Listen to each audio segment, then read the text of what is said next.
बिस्मिल्लाहिर्रहमानिर्रहीम। अस्सलामुअलैकुम। मैं हूं असद और आप देख रहे हैं असद इलेक्ट्रिकल। पावर विज़िट की ट्रेनिंग के हवाले से हमारे सामने एक नई वीडियो मौजूद है। आज की वीडियो में हम ये सीखेंगे कि पावर विज़िट का जो ये डिस्प्ले है और ये सारे बटन हैं ये किस तरह ऑपरेट किए जाते हैं। तो सबसे पहले तो हम देख लेते हैं कि इस वक्त जो हमारा डिस्प्ले पर है वो इंजन पर है, यानी कि इंजन के पैरामीटर्स हमारे सामने आ रहे हैं। ऑयल प्रेशर, टेम्परेचर, इंजन अभी स्टॉप है। तो ये इंजन जो यहाँ बना हुआ है, इंजन की पिक्चर, जब आप इंजन का बटन दबाते हैं तो ये इंजन पर आ जाता है। अगर आपको जनरेटर पर आना है तो ये अल्टरनेटर का साइन बना हुआ है, आपने इसको दबा दिया तो यहाँ पर वोल्टेज, करंट, फ्रीक्वेंसी ये आ जाता है। आप इसमें नीचे जाएंगे तो ये लाइन टू लाइन वोल्टेज आपको अलग अलग दिखाएगा। इसी तरह तीनों फेज़ पर चलने वाला लोड फ्रीक्वेंसी आपकी यहाँ कांस्टेंट रहेगी। ये लाइन टू न्यूट्रल वोल्टेज आ जाएंगे, यानी कि सिंगल फेज़ में पर फेज़। इसी तरह एम्पेयर आ जाएंगे पर फेज़। और ये मज़ीद नीचे आप जाएंगे तो ये एवरेज वोल्टेज दिखा रहा होता है लाइन टू लाइन और एवरेज लाइन टू न्यूट्रल। उसके बाद ये कह रहा है नो मोर इन्फॉर्मेशन अवेलेबल। तो आप वापस आ जाएंगे अपने मेन डिस्प्ले पर। तो इसका मतलब ये होता है कि ये चूँकि पावर विज़िट 1.0 है तो इसमें अल्टरनेटर में पावर फैक्टर, किलोवाट वगैरह नहीं आ रहे, जबकि दूसरे जो पैनल्स हैं इससे आगे के उनमें वो सारी चीज़ें भी आती हैं। इंजन में आपको यही सारी चीज़ें नज़र आ रही हैं। अगर आप इसमें नीचे जाएंगे तो ये अलग अलग दिखाएगा आपको।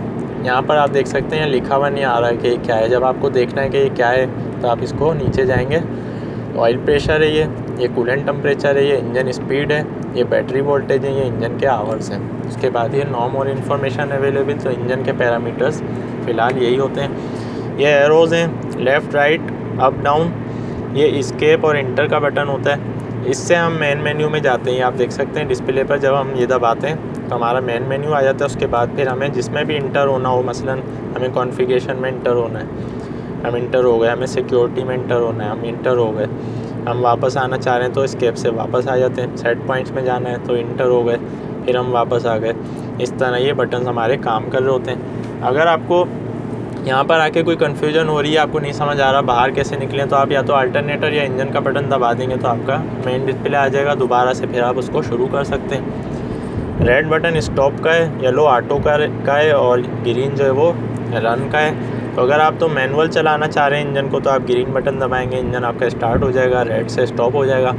अगर आपका इंजन ATS पैनल के साथ लगा हुआ है तो आप इसको ऑटो पर रख कर इसके कनेक्शन कर देते हैं। जैसा कि हमने बताया था, ये येलो लाइट किसी भी ऐसे अलार्म की है जो इंजन को शट डाउन, जिस पर नहीं होता है इंजन, तो ये ज़्यादा उसके लिए डेंजरस नहीं होता है। जबकि रेड लाइट जो है वो कोई ऐसा फॉल्ट है जो इंजन के लिए डेंजरस हो सकता है, तो हमारा इंजन शट डाउन हो जाता है और रेड लाइट आ जाती है।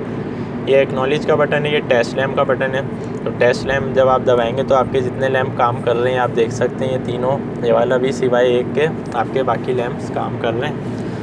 तो इसी तरह पावर विज़िट 1.0 हो, पावर विज़िट 2.1 हो, पावर विज़िट 1.1 हो, या कैटरपिलर का EMCB 3.1, 3.2, 4.1, 4.2, ये सारे पैनल्स सिमिलर हैं तकरीबन। कैटरपिलर में, परकिंस में, FG विल्सन में, जहाँ पे भी आपको इस तरह के पैनल नज़र आएंगे आप उसको बआसानी यूज़ कर सकते हैं। हमने तकरीबन काफ़ी चीज़ें जो हैं वो इसमें कवर कर ली हैं। उम्मीद है आज की वीडियो आपको पसंद आई होगी। कोई भी आपका क्वेश्चन है आप कमेंट्स में पूछ सकते हैं।